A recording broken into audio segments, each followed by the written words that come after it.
Welcome at Business Days TV today with the guest Martha Amaku. So first of all, before we are starting with our meeting, with our discussion about aims in the field of health industry, we said health development, health industry worldwide, but as well, or especially in the area of Africa. So first of all, please, Martha, present yourself a bit. Say us where you're coming from, what is your professional role, what you're doing. Thank you so much. As you said, my name is Martha Amaku, and I'm a co-founder and a CEO, of course, in Africa Harvest Afrique, based in the Africa regions, focusing on now 3 countries. We are focusing on Uganda, Ghana, and Nigeria for now. And I have a co-founder who is currently with the Africa Development Bank, and other aspects also involved. What I do, basically, I am a public health activist, advocate, and entrepreneur. I work in the field of health and development, basically health policy and governance. My field of study is more of public policy and social policy in the health sector, basically. So it's like cooperating, coming together. You're doing a PhD? Yes, I'm doing PhD and in public and social policy in the Charles University currently, and also somehow working in place with the Maastricht University to also achieve health promotions and health education in all. And your partner is at the moment in Africa, working and preparing. Can you speak a little bit about Stephen Yeboah? Okay, so basically Stephen Yeboah used to work with the Africa Progress Panel, work with Kofi Annan, and now moved to the Africa region of the Africa Development Bank, working in the natural resources and extractive industry. Basically, his interest is into food security, agriculture, and extractive industry. But more of policy approach. So more or less he's also into policy related issues. And so he's there preparing things. We have sectors. We are planning of establishing a sector in Cote d'Ivoire. And of course he speaks French and other languages. So it was a good start for also our business, taking the opportunity that he speaks French. He's in the French speaking country, and we are still a young company who wants to penetrate as many countries as possible across the Africa region. Explain us a little bit about your company and the name and what you're doing, your field of interest, where you're working. Yeah, take time for that.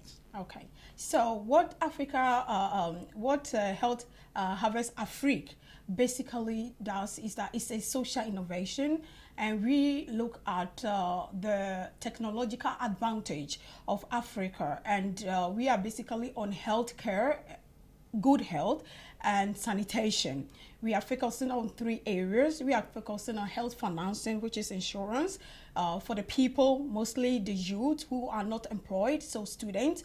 Of course, if you look at this, the world statistics, those vulnerables are not the youth, they are the aging and of course the children. But we decided that we will focus on students because they are unemployed. Health is equally expensive, and they need somehow some services to release that tension from parents. So we decided that they are really a good target population to looking at the fact that government also have insurance that is covering maternal and child health for free and aging for free. So we look at the gap between where the financial disadvantages are, the population with the financial disadvantages, and we focus on that with the health financing. And we are also focusing on mostly health promotion and prevention health. We believe that people should not get to a stage of paying so much into the healthcare delivery and services. So we believe that why not focusing on health education and health prevention, especially with sanitation, which is a key problem in Africa. If you look at the statistics, you can see that most of the African countries are lacking behind and looking at the average of sanitation and access to sanitation. So we decided that if a country like Uganda can have like 17.5% of access to sanitation, Ghana can have 20.6% to sanitation. And if you look at Europe, they have 95% to sanitation. Then indeed, there is a vacancy, a gap in the sanitation, in the health as a whole. And we are not really look at sanitation as a component, like one thing. We are looking at it also from hygienic perspective. So the sanitation and hygienic goes together. And with that, we know that you have positive implications on water supply too, because sanitation also have implication on water. If you talk about sanitation, you talk about water. So we are trying to look at it from health prevention, trying to give education, targeting on behavior changing, how people should live in the environment, and also supplying mobile toilets. What I have to be clear now is that Health Harvest Afrique is not an NGO. We are business and we are exploring the opportunities in Africa. And so we advise the people who want to go into the health industry in Africa should also come in partnership with us and to take advantage of the broad market and then the space, the gaps in Africa and fill there. Africa still need a lot of health investment, and we just see the opportunities and we are just exploring. And I think in long run, we are changing lives, we are touching life, and we are making impact, a positive impact for it. And yeah, so basically that is what we do. And lastly, we try to also do data technological stuff. We are also working with our partners, some partners in India, and on information service, on how to have a data, a common data in the Africa regions. I must say that it has been positive speaking to governments in some of the Africa countries. The truth and the problem is that most of these countries in Africa do not have a common data of health. When you take health as a subject of itself, the data are not that, like common electronic data that have all the health issues, individual health programs or individual health cases or needs are not there. We have been victims, and we want to be the change in the health settings. In a case where everything is done manual, it's gone. It's far overdue, and we think the Africa as a whole have to go into the way the world is going, into a digital way. And if we have to do that, we have to partner with government, because we are dealing with the people who belong to a state. And of course the government also have their own way of improving the life of people, and we have decided to bring out this database, technological base, which will enroll people. We are starting from children, because we think about the future in progressive way. So because once we start today with the children, then we expect that some years to come, those children will be undated. But of course, we are also trying to get the system. We are doing piloting now on students. Every student admitted in the university is known, but their family, their background, whatever is not known also. So if it comes to health, when a student is sick and he goes to the hospital and the school authorities do not know about it, it means that nobody will trace. If he or she identifies himself as a normal person, nobody will know he's a student. So a time have come for Africa to develop according to where the world is going. And we believe technology is the way forward when we have to improve health. We cannot improve health by staying back or staying behind whilst the world is moving into technological world so speedily and rapidly. How is the reaction of African people to that, what you're doing? Are you welcomed, or are they very critically, or how they're reacting to you, or to the contact of yours? Yes, it's difficult environment, and I mean, Africa is a complex environment, and what we have in mind as a business or entrepreneur, we have in mind is that Africa is a region full of different countries. We have 54 countries. Each of them have their own problems and issues. So if we are treating issues, we treat it on country basis, not on regional basis. Like for instance, South Sudan is not stable. So if we are treating issue of sanitation in South Sudan, we have to know how to approach it as compared to issues in South Africa, issues in let's say Angola, or issue in Ghana, which is more stable. So we are looking at it, that perspective. So, and you cannot work in Africa without partnership with government, and we have that in mind as our strength. We are in partnership with government. We are speaking to government, and we are telling government there is a gap in Africa health system that needs to be filled. The world is moving in a direction that Africa cannot just be behind. So we should move with them. So if you speak to people, like I said, we are piloting on the common data base with children at some children hospitals in some countries, and it's really yielding positive result because identification is important, and every mother wants their child history to be known. There is no way, if it's manual and you misplace your card, then it means you have to start all over again, and it's a form of treatment. If doctors know the history of your medical history, then treatment becomes cheaper because they know that this is where you started and this is where you are going to. This is the improvement, this is the worst case, and they have a focus where to treat you.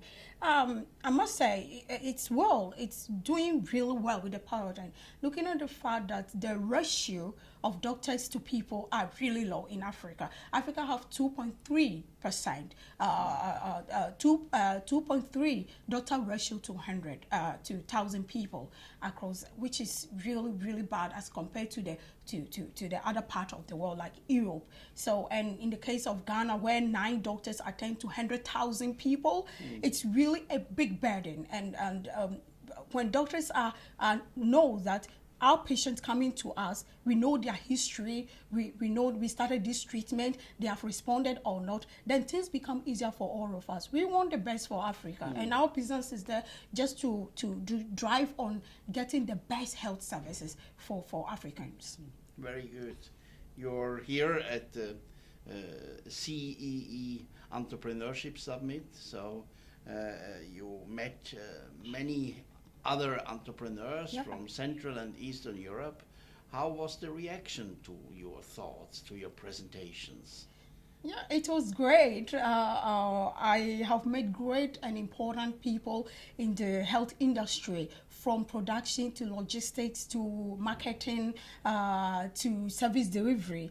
And I mean, it's positive because it's like we have the same goal. We have the same aim. The aim is to make the world a better place. And we are all driven and passionate about that goal. If we speak to each of them from technological perspective with cybersecurity, I spoke to some great people in cyber business, and I was talking about health issues and how the world can improve the cybersecurity, not only in weapons. Of course, there are some measures, but I think it should be more technological advance, since that is where the problem is. I mean, we are developing human.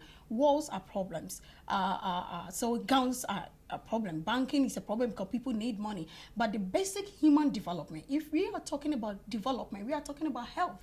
We are talking about education. We are talking about what the money comes into the economy. That's the GDP. So I think the technological advance in the future must focus also on health, mostly on health and education. And with that, countries can have that regulation of finance. If a country is well equipped with the technological advances, then people need not to explore other places. They will try to be in their countries, explore the health options there, and then the money will be in the economy, and then it help all of us to develop as individual. Maybe that's the way. Maybe the rich countries can also look at in helping the developing countries in transferring. Of course, there have been numerous improvement in the health sector in Africa. Uganda is doing marvelously well by providing about 27,000 health workers have mobile phones that give access on medicine. Rwanda just launched the drone for health medicine delivery and health services. Ghana have a system also tracking counterfeit drugs and medicine. It's all good to be there, because we are talking about the technological driven of health. And I think that in the future, or now the world is changing, the